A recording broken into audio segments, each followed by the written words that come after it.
living together harmoniously, a lot of cohesiveness. Thanks so much, and I wish you all the best. Thank you. Thank you. I want to invite Fatuma Saman to ask you some questions. Fatuma, please. Thank you so much, Chairman. Dr. Agesa. Yes, madam. Would you kindly tell the panel how you would classify the main state and non-state stakeholders in the electoral process?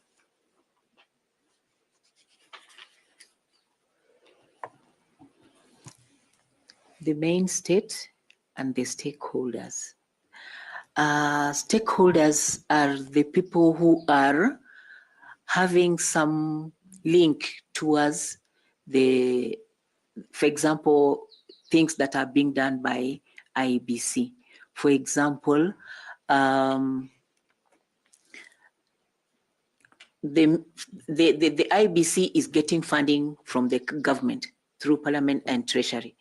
But you find that the money may not be enough, so they'll need to get to donors. So these donors will come in as stakeholders of the elections to assist in giving in the assistance to make sure that we run the elections. Yeah. Thank you. Back to you, Chair. Thank you. Thank you. I want to invite Bore to ask some questions. Mr. Bore, please. Thank you very much, Chair. Ruth, yes. Looking at the Iebc constitutional role as a commissioner, how will you contribute to the long-term national cohesion beyond elections? Because the election comes only once in every 5 years, and there is still 4 more years of trying to bring the people together. How would you help in that role of trying to bring the people together? Elections end, and there are those who remain when they are aggrieved. There are those who remain when they are very happy, jubilating after they are winning. So to make all these people together, to remain together, is good for there to be continuous talks to them, and also that the activities that are in Iebc should not just end by the time when the elections, the results have been given out. And if you remember the 2007 elections, which were very, came out to be very volatile and a lot of problems coming in, the tool that we used more into going into the society, we actually used music. And if you even add on other activities, let's say other activities that people can perform together, they bring in a lot of cohesion. Because by the time people meet and they're doing activities together, it is actually making them own that activity, and they know that it is for the country. So they're not left by themselves. And I think that is the way I could go, by making sure that Kenyans don't just live when they are separated. Because after that 2007, people could not even look at one another, but we came in very strongly. And apart from talking to people, telling them how important our country is, we actually also made people do activities together. And being together makes them value the benefits they are getting from their country, and why they should actually learn to live together with a lot of harmony and cohesion. Thank you very much, and wish you the best. Thank you. Thank you. We go to Professor Adams-Law, please. Madam, I guess let me join my colleagues in congratulating you for the milestones that you have made. In your CV, you also indicate that you hold a certification in election observation. If you are to be made a commissioner, how do you intend to leverage on this experience if appointed as a member of the Iebc? Through the chair, being a member or having gone through the training of election observers course, and also being part of those who have come up with the curriculum at IPSTC to make the curriculum for the election observers, I would, if I'm given the chance at IBC, I would really want us to follow the steps on how an election can be conducted for it to be very fair, free, and transparent, starting from the pre-election period, making sure that all the requirements are put in place, that voter registration, the civic education, making sure that even the political parties' nominees are appointed in the right manner, and linking it to the election period itself to see to it that starting from the polling station, there is no gap that is left. So everything should be seamless up to when the results have been tallied. And also coming now to the post-election to make sure that all that we have done, we have to look at it. Have we done it well? Is there anything that has not gone in the right way? Are there disputes? Is anyone disputing to this? And also, we'll make sure that with even involving our observers to come on board, we also have to accredit them so that they also have to manage what is supposed to be done.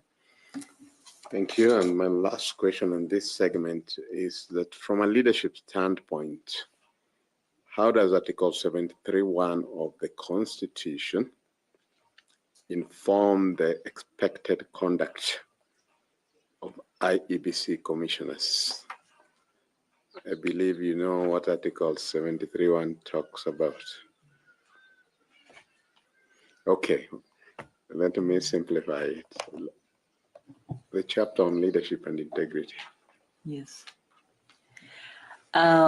The IBC commissioner, if I'm made a member, all of them actually supposed to be people who are doing things with a lot of integrity. They have to be very transparent and accountable for what is happening and be impartial. Thank you, Chair. Thank you. Prof, I don't know whether you do have some other questions. Two more questions, please. Sure, Chair.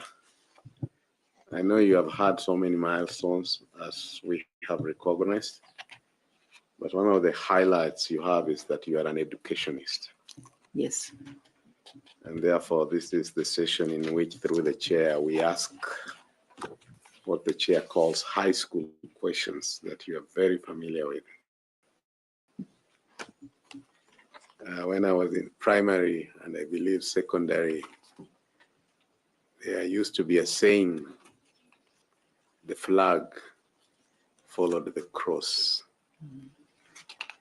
Using that saying in the education sector, tell this panel which institution or organization incepted education in Kenya, and what role did the colonial government play thereafter between 1920 and 1945 in the education sector?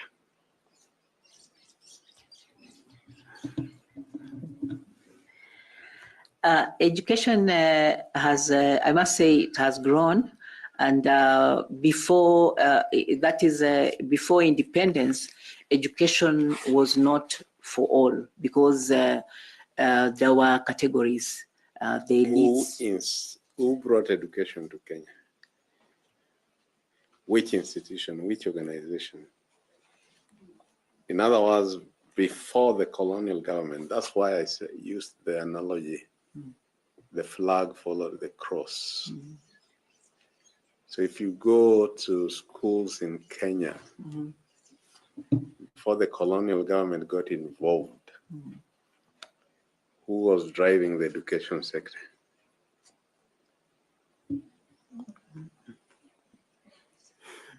.30 seconds. I must say, before the colonials came, education was being done by the society. Okay, let me even break it more down. Yeah. Formal education, where you have schools. Before the colonial government got involved, which institution or organization was involved?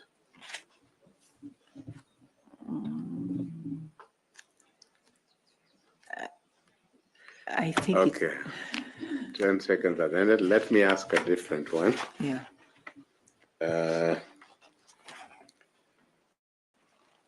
Which national park in Tanzania shares a border with the Masai Mara National Reserve? The Serengeti. Thank you, Chair. Thank you very much, Madam Ruth. We have come to the end of our questions for you. I don't know whether you have any comment or a question that you'd like to ask, any clarification, so that we can be able to close the process of the interview this morning. First, to conclude, I would like to say that as from beginning, I'm grateful for being here and with the interview that you've taken me through. And I would like to say that if I'm given the chance to be a commissioner, I will, of course, I'll bring in my knowledge of education, the music, the protocol, and also the training to the Iebc as an organization, and also to the Kenyans. And I would like to say that I'm very grateful for being here, and thank you. Thank you very much. Blessings to you. If you're traveling back to Vihiga or wherever, a journey masses to you. We are grateful. The notebook and the pen are yours, and you'll find a gentleman at the door who has your documents. You hand them over to you. Thank you very much, and blessings. Asante. Thank you.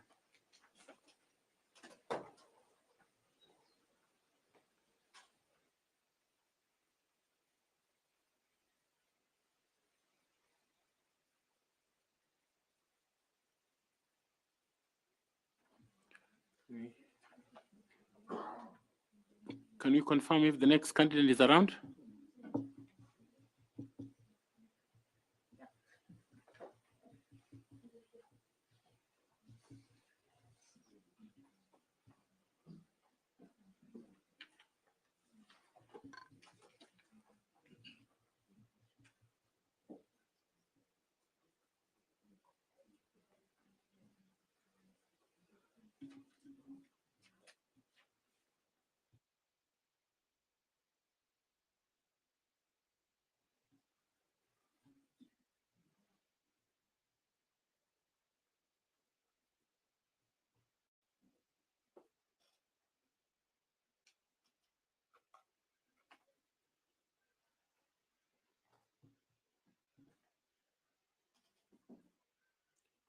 We only have one. Okay.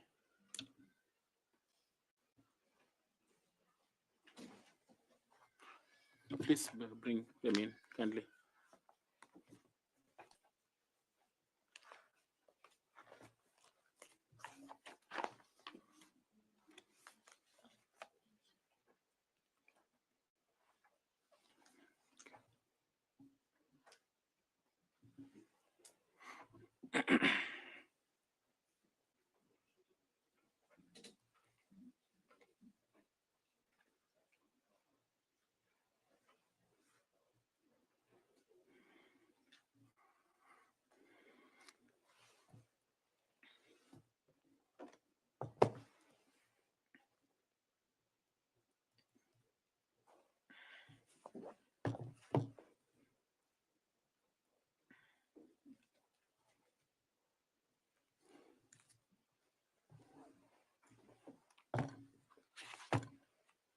Karibu Bwana Sadiki Muhammad Bakari.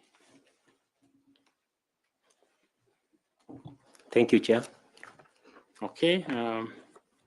My name is Nelson Makanda, and let me start by congratulating you for being shortlisted for the position of member of the Iebc Commission, for which you applied, and to thank you for showing interest in that same position that was advertised by this selection panel on behalf of Kenyans. I want to invite my colleagues here to introduce themselves. You do have a pen and a notebook, just in case you need to note something down. Linda, please. Thank you. Thank you, Chairman. Mr. Sadiki, good morning. Good morning, Wakili. My name is Linda Kiome, and I want to take this opportunity to welcome you for your interview this morning. Karibu sana. Thank you. Bwana Sadiki, ujambo? Sijambo. Jina langu ni Bwana Andrew Tanui na karibu. Thank you. Good morning. Morning, Wakili. Caroline Kituku, karibu. Asante sana. Good morning, Bwana Bakari. Morning, Prof. My name is Adam Solo, a member of this selection panel. Thank you, sir. Good morning, sir. Good morning. My name is Nicodemus Bore. Karibu sana. Assalamu alaikum, Sadiq. Wa alaikum salam wa rahmatullahi ta'ala barakatuh. My name is Fatuma Ali Saman, member of the panel. Please feel welcome. MashaAllah, shukran. Good morning, Mr. Bakari. Morning, Balozi. Karibu sana. My name is Koki Muli Grinyo, and I'm a member of the panel. It's a pleasure. Good morning, Bakari. Good morning. My name is Evans Misati. I'm a member of this selection panel, and we welcome you. Thank you so much. Now we come to you, Mr. Bakari, and we ask that you introduce yourself to us, highlight those things that are significant for the role you applied for and for us to know. Mention whether you have any award or honor, and if you belong to any professional society or group. Karibu tafadhali. Asante. Thank you, Chair, and the panelists.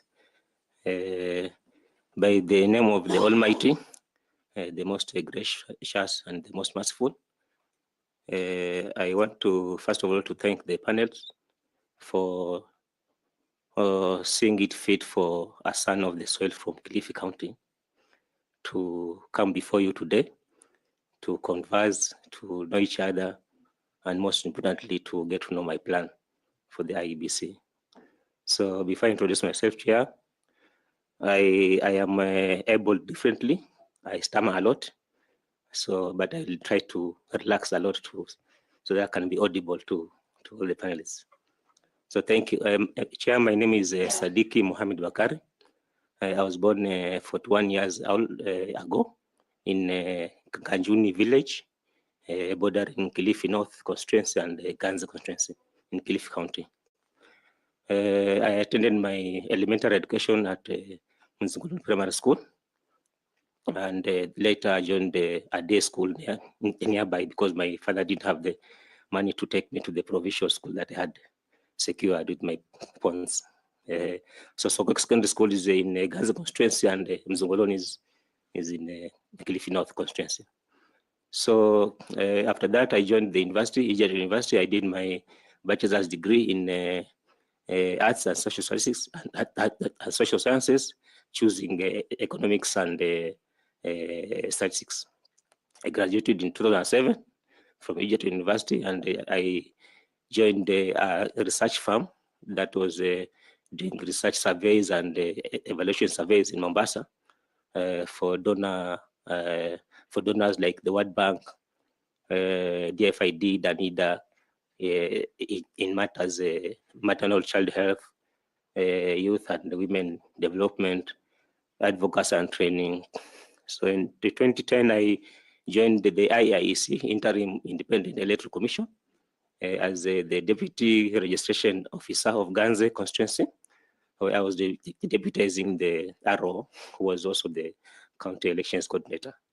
So we handled the management of elections from, that is a pre-referendum, during the referendum, and also after the referendum.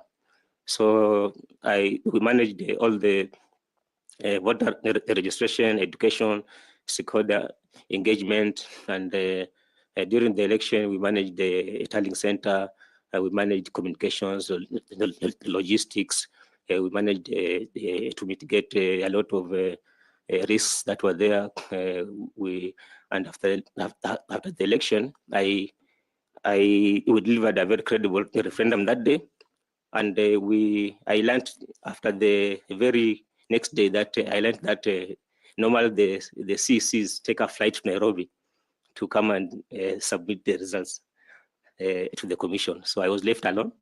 So I handled all the election materials back to the warehouse, securing them, and then later we also did the post-election evaluation, which I took part very well. So in 2011, because we were not absorbed by the commission, I went back to my to undertake a master's degree in social statistics, University of Nairobi. But before I went for my second semester, I also got another constitutional mandate opportunity with the Judges and Magistrates Vetting Board, where I was taken as a research officer. My main roles were collecting and analyzing complaints and compliments and reporting before the panel for vetting. And I also did the lifestyle audit for judicial officers. And this is where I acquired my integrity mantra, that integrity is that thing you do when you are alone. With a lot of good planning and organizational skills, I acquired myself other important roles in the board. The CEO seconded me to the senior management team as the secretary, and also gave me the role of transversing the whole country to plan and execute stakeholder engagements. I partnered with the CSOs, the media, special groups, NGAO, the country governments, special groups like PWD, and also, most importantly, that I sensitized our mandate to the prisons. I had the engagements with the inmates, sensitizing them about our mandate. And I thank God that we delivered a report in 2016 to the president when we accomplished the mandate. In 2017, I joined the country government of Mombasa, where I was the personal assistant to the deputy governor. Excuse me.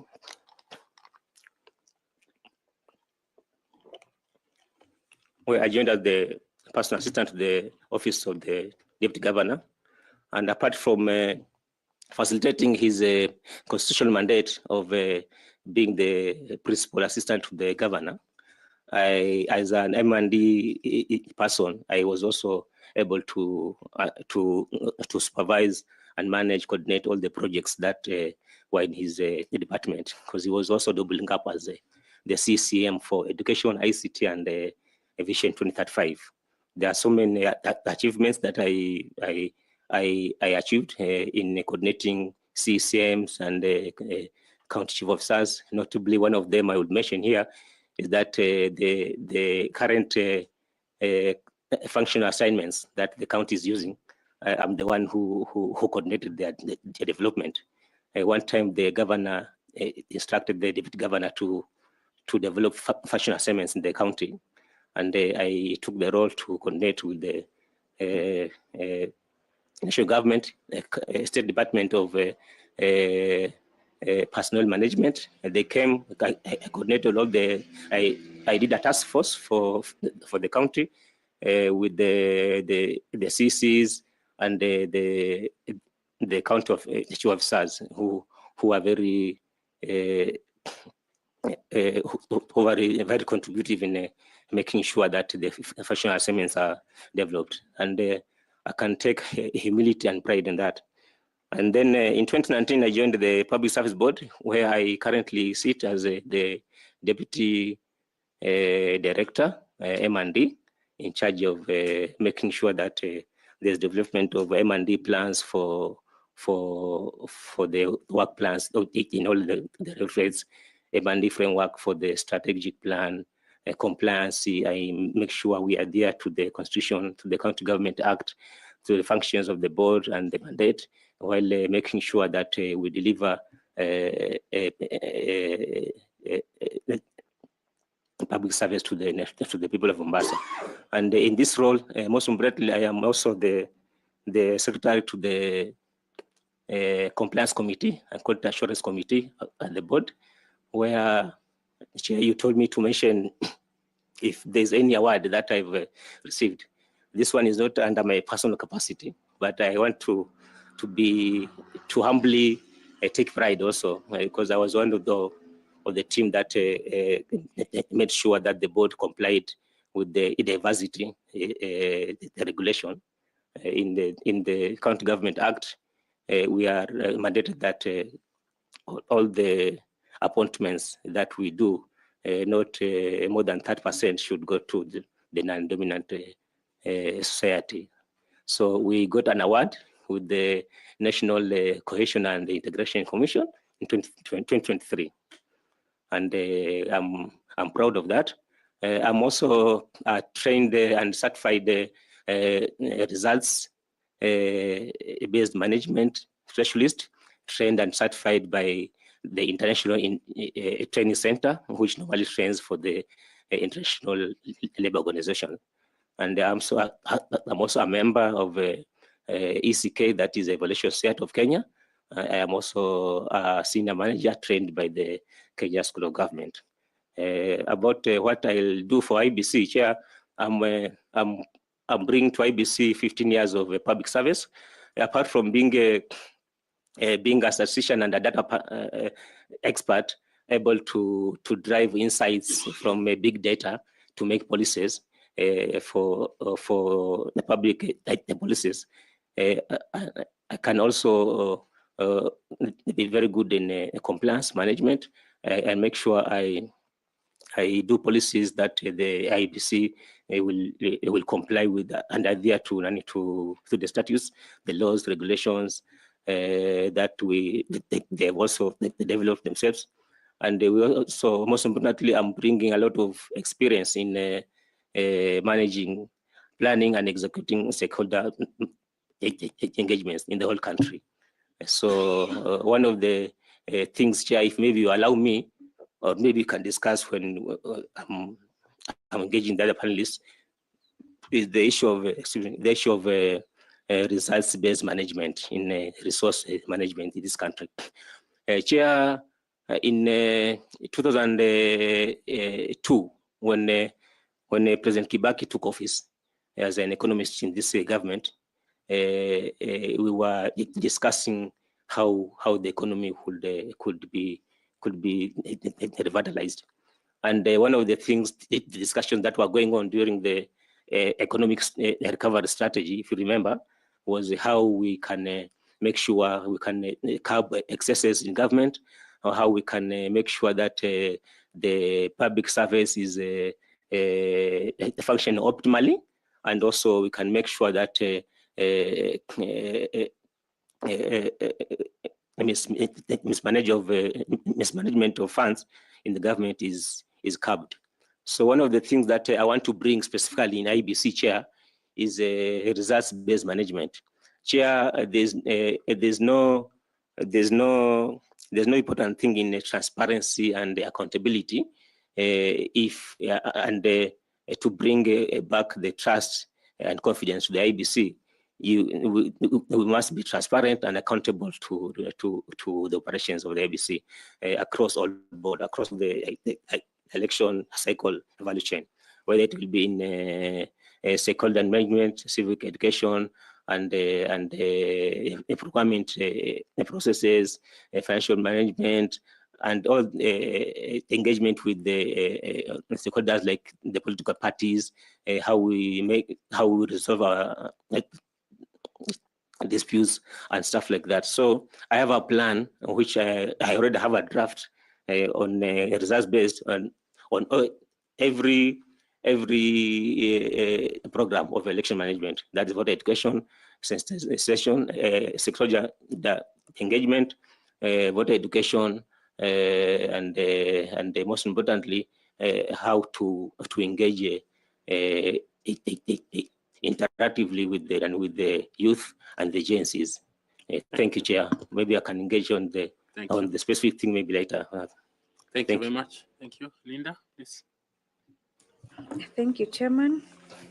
Mr. Sadiki, as a member of Iebc, what key skills and competencies do you think are essential for the entire team to execute their mandate? Thank you, Wakil, again. The Constitution has given a specific background of the entire Commission. From law, legal background, management, public service administration, management. I think there are 4 or 5 requirements as background for NANIFO to be a member of Iebc. And for me, I'm looking at public administration and management.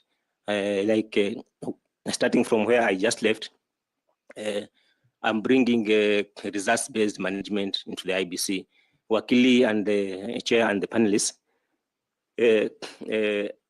In 2004, I said when we were discussing about the economic strategy and also now to the Vision 2030, which is in its 4th medium-term plan, the country adopted the results-based management, M&D framework that was able to cover excesses and revitalize the public service performance.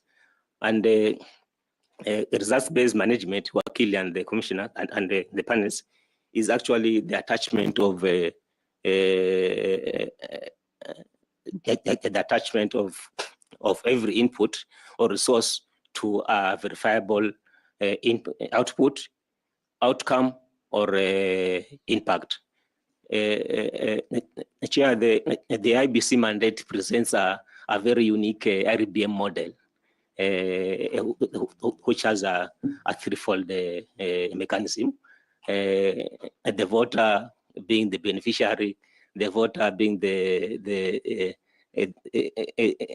financier, and the voter being the stakeholder.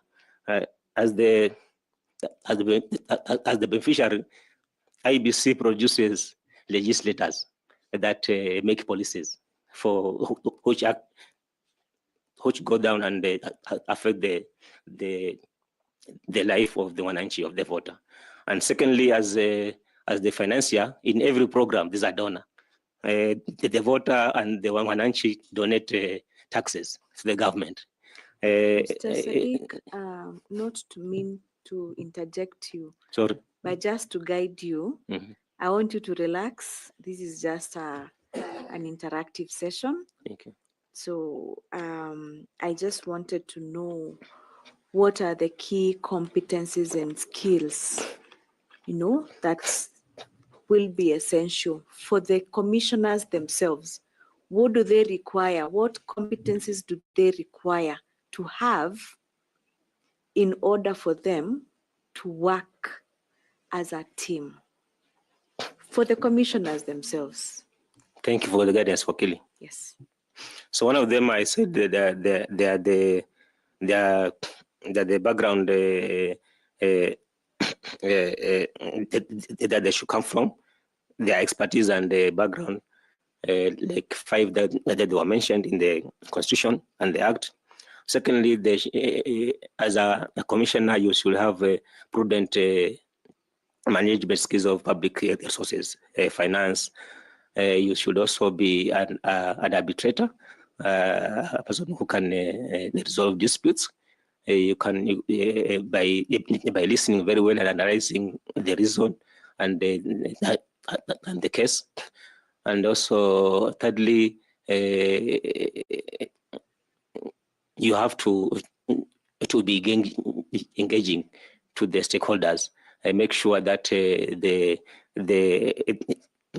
the women, CSOs, the social groups, the media is engaged constantly, so that they get feedback and they get updated to what the commission is doing from time to time. And another thing is that we need to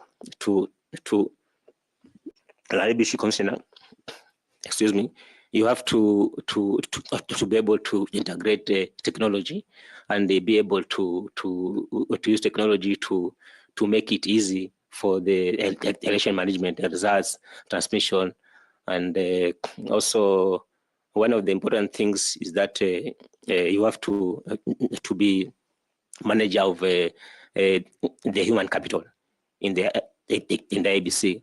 The staff of Iebc have done a lot of things. They have been able to deliver elections in this country. They have a vast experience, and going there as an Iebc commissioner, a new Iebc commissioner, you'll have to learn and make sure that you motivate this staff to. Thank you. Thank you, Mr. Sadiki. I wish you all the very best. Thank you, Chairman. Thank you, Wakili. Thank you. I want to invite Caroline Kituku to ask you some questions. Carol, please. Thank you, Chair. Mr. Sadiq, with your experience Yes, Wakili. in data and statistics, yes, would you please share with us 2 or more key areas within the Iebc mandate where you think automation could either be introduced or improved? Automation of services or their work. Thank you. That's more of a ICT and not data, but I'll I mean, like ICT will have to be informed by that. Thank you, Wakili, for that question. Yeah, Wakili, as a data expert, there are so many things that you can do as in policy using data. You make policies driven from the insights that you get from data. This data, there's the voter register. There's a big data that can draw insights from and make policies. There's also the voter turnout statistics that are very important. You can use them to draw policies of whether maybe a certain class or certain age group of voters in a certain area affected by voter apathy than maybe a certain area. So one of if I come to automation, one of the things that Iebc can do is now using IT to transmit results, using IT also most importantly to what I will do is dashboards, which will be real-time updates to the voters, automated with data that is trickling down and from the constituency and from the country. During times like during a continuous voter registration, how the CCs and the county election coordinators engage the public, the ground, because for me, engaging the voters and the stakeholders in the ground is what is not being well communicated. They might be doing a lot of things right now. There's a notion that right now what they might be doing right now, because there's no voter registration going on, but they might be doing a lot of things that if it is automated and shown to the public using dashboards, the public might know that this is currently this is the place IBCR, and this is the update that we need, and how can we give feedback. So an automated approach would be in county elections office, in the IBC offices. You can have also a dashboard. You can also have a dashboard in the IBC website where it can be interactive and people can give back feedback and can be updated on daily operations of the IBC. Yeah. All right, a follow-up question. Yes. On your own expertise as M&D specialist, how would you use such a skill within the IBC to ensure that there is feedback and evolution of IBC processes? Thank you, Akil. And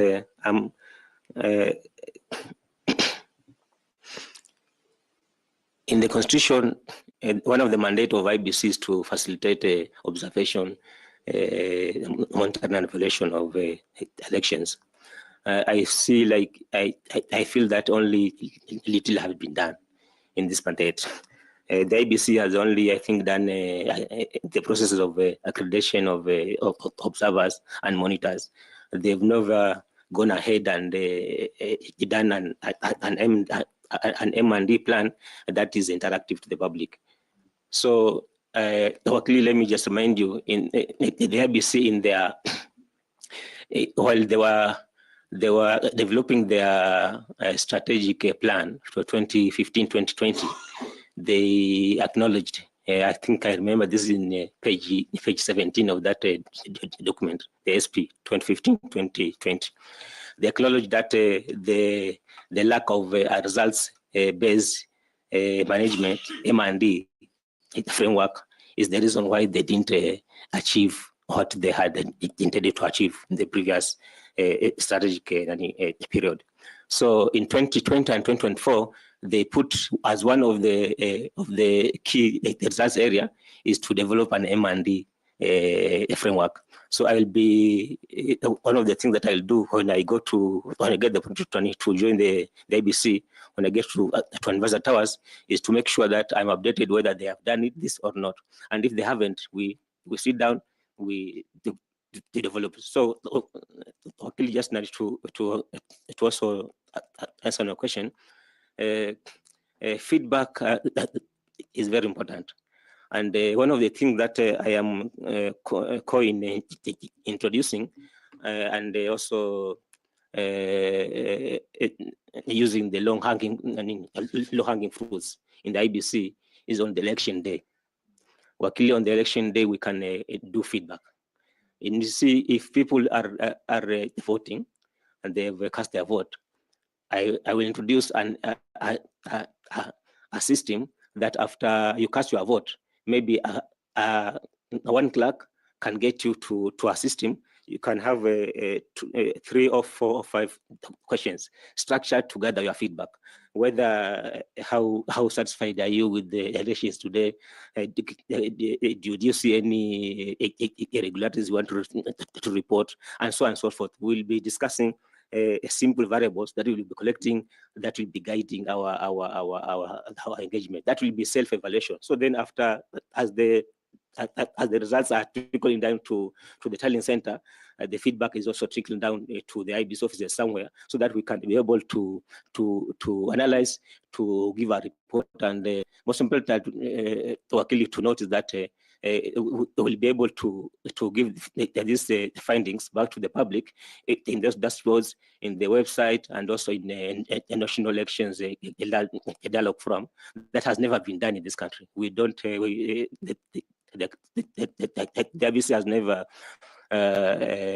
engaged the voters national level, and on the county level, we also can have maybe forums quarterly or semi-annual for the whole country, so that we can give them the feedback that they have given us, and tell them, look, you said this and this and this. So for the interest of time, I think you have responded sufficiently. Thank you for that. And Thank you. Over to you, Chair. Thank you. Thank you. I want to invite Madam Koki to ask you some questions, please, Koki. Thank you, Chair. Mr. Bakari.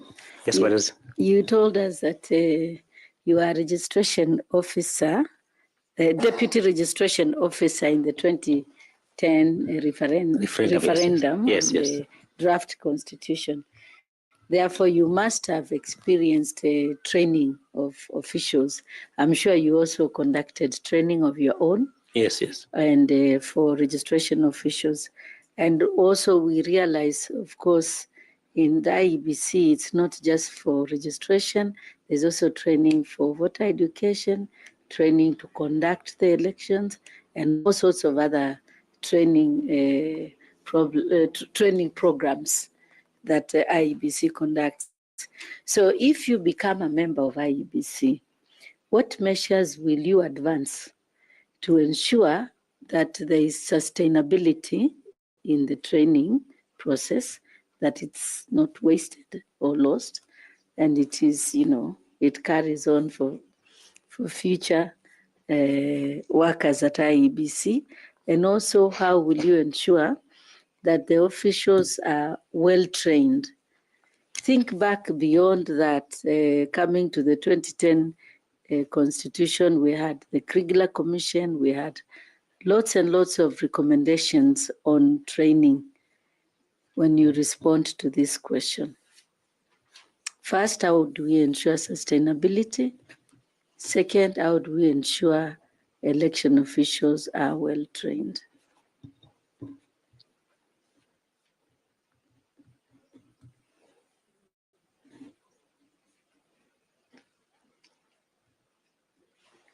Yeah.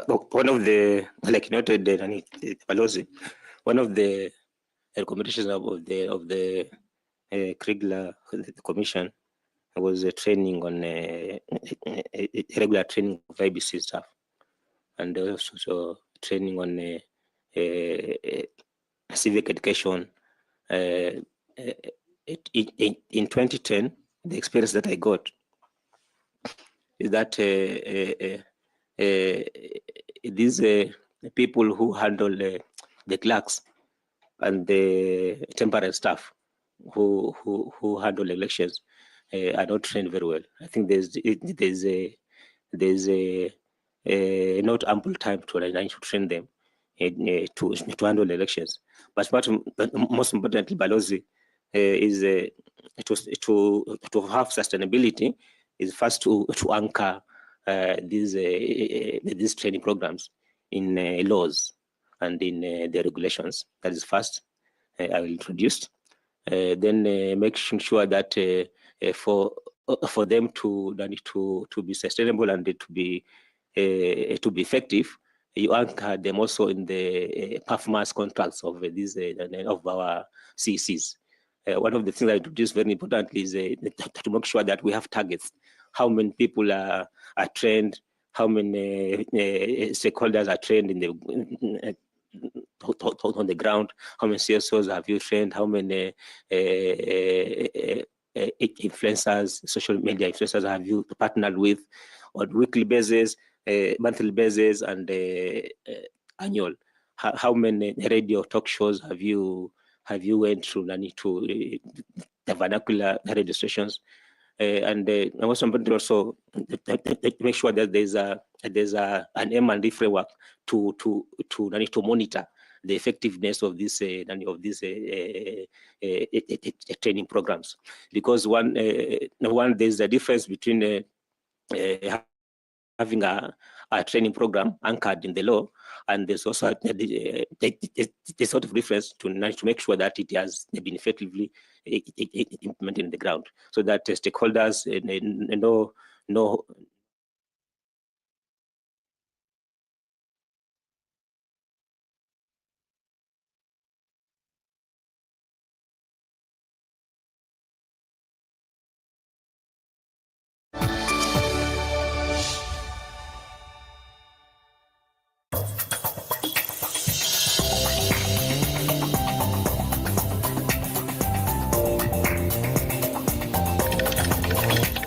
Na payslip yako unaweza pata mobile loan ya 500,000 na personal loan ya 9 million. Tembelea Cooperative Bank branch leo. Cooperative Bank, we are you.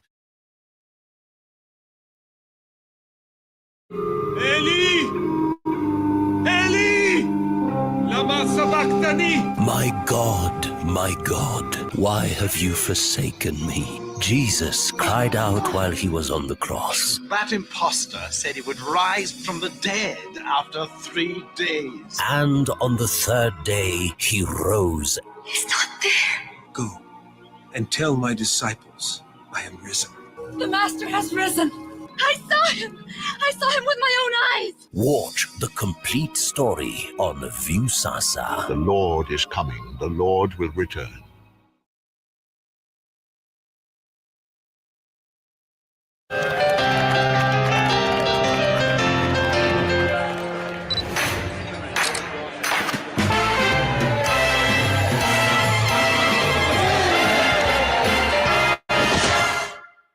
Oops, say cheese.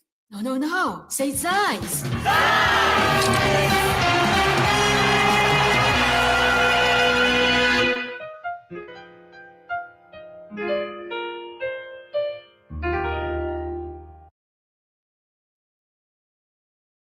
Royal Mabati Factory Limited, your one-stop shop for affordable and quality guaranteed roofing solutions. Grab our offers. Pay 40%, get same-day production, relax at home, and enjoy free delivery. Call us on 0722 638383. Order today at www.royalmabati.com.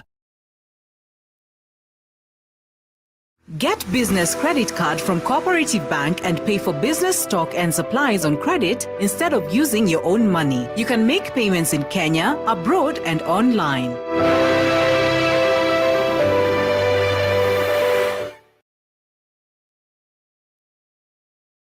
Kuwa rubani. Fly the skies ukinonesha wallet. Play the aviator on patapata.com and win big in seconds. Not for persons under the age of 18. Authorized and regulated by BCLB license number 447.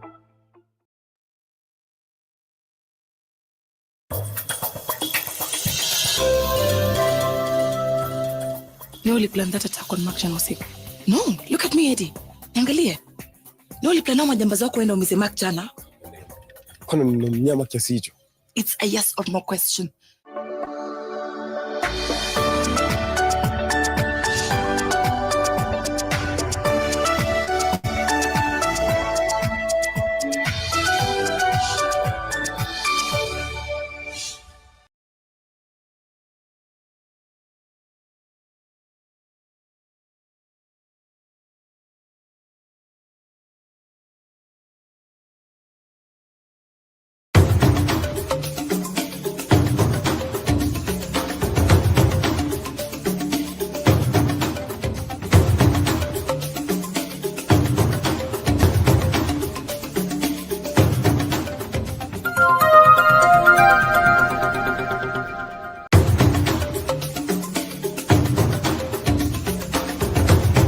Sound Candy Talk Live News.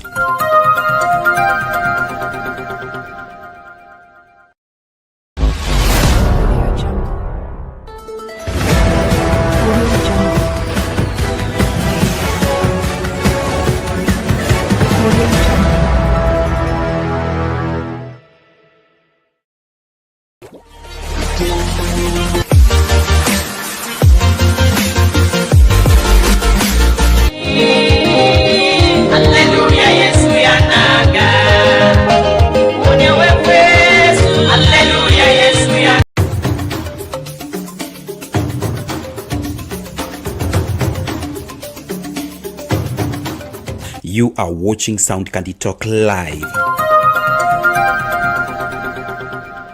The Honorable Minister Musalia Mudavadi and myself have been talking about Luhya unity politically for a long time now. And I think that we have come close enough for me to be able to say that in the next general elections, the Luhya vote will go in one basket. And I'm quite sure that neither myself nor the Honorable Minister will tell you what that basket will be today.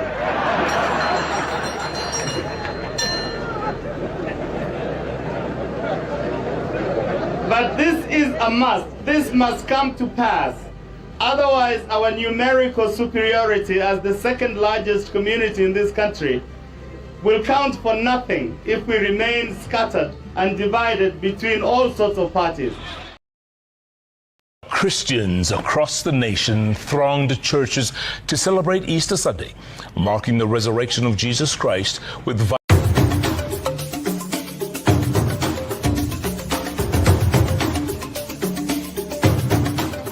You are watching Sound Candy Talk Live.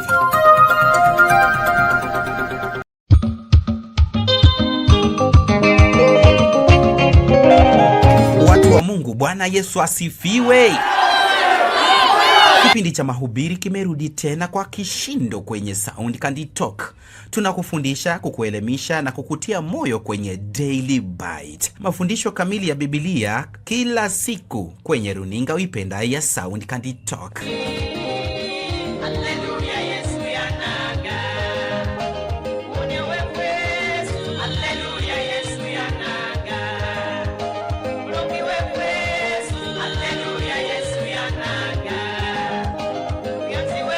With President William Ruto expected to visit the Republic of China, Catholic religious leaders have questioned his visit, terming it as a big burden to taxpayers who are already faced with tough economic times due to overtaxation. The national debt inasemekana imepita kipimo.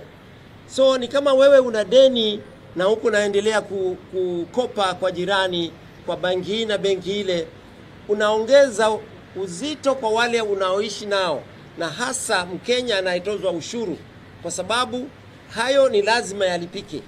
Na hili ni onyo ameongeleshwa na watu wengi, na yeye amesema, naamini anasema kwamba I know what I'm doing. The challenge is, mzigo huu utamlemea nani baadaye? Speaking at the Holy Ghost Cathedral before Easter Sunday service, Mombasa Catholic Archbishop Martin Kivuva said although it is within his right for the president to travel abroad, it is not appropriate for him to use the visit to put the country into more debt by signing more loans which are not accountable. Naamini ni haki yake kufanya hivyo, kutafuta mbinu ambazo zitaendeleza nchi yake kwa sababu ya hali zilivyo. Lakini Mkenya mwingi anauliza, je, hela zile anazozituletea zinafanya kazi iliyopangiwa na mtengo wa hela za Kenya? Na kama zipo, zinaenda wapi? Watu wanaulizana maswali haya. With the Kenya national debt stand at Kenyan shilling 11.02 trillion, Bishop Kivuva has questioned how loans and funds acquired internationally are put into use, urging Kenyans to push for integrity, accountability and fight corruption. Usiwe na kusema hajui. Kuambiwa ameshirikishwa na watu mbalimbali, hata nchi za nje. So ni tukae chonjo, tukae tumejipanga, na sisi tusiwe tukazama. Tuchunge kale ketu kadogo tunakopata. This comes as the bishop called for quick investigations linking Dr. Swarap Mishra of Medhill Hospital, who has been suspended by the president as the chairperson of the board of Kenya Biovax Institute amid a scandal of illegal harvesting human body organs. Hilo la kwetu ni la kushangaza, na kama nilivyosema, inalingana na watu wanaotafuta uchumi wa haraka na wanahusiana na wengine sehemu fulani, inashirikisha mahospitali fulani. Lakini tujue kwamba hii kwetu ni kinyume cha sheria, kwamba unaweza kumshika mtu, na wengine tunasikia kulikuwa na labda na mahusiano na watu fulani ambao wanajua wateja wao, wanatafuta mali, wanauzia mteja. Wewe ufanyavyo na viungo vyako, shauri yako. Hili halikubaliki kwetu, naamini hivyo.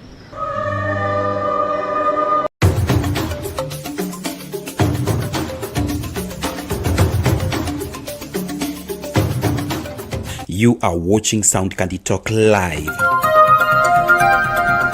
At Sound Candy Talk, we help your event, trainings, shows, and so more to the world through internet broadcasting in UHD. We provide from 1 to several camera setups and integrate graphics to live in your live streams. For more information, contact us through +254 718454585 or email at soundcandytalk@gmail.com. Reach on us today.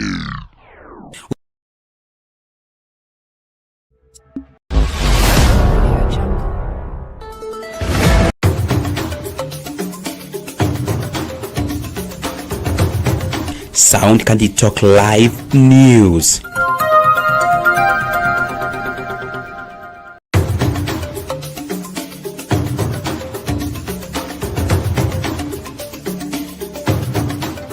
You are watching Sound Candy Talk live.